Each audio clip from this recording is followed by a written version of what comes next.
welcome back to Good Life with Gan. I'm Gan. It's going to be very easy, but it will going to take a bit of time.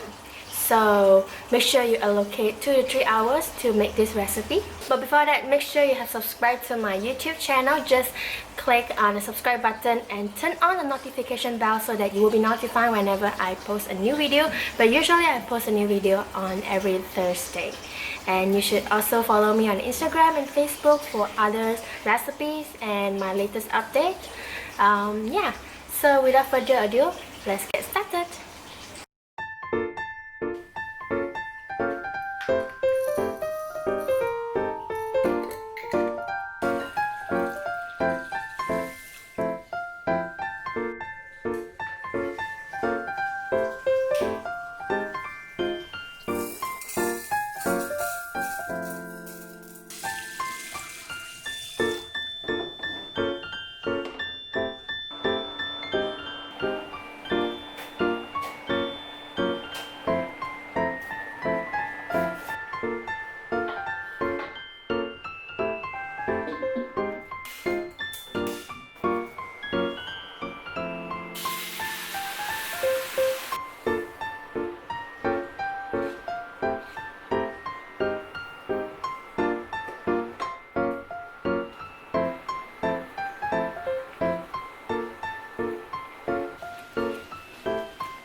bye.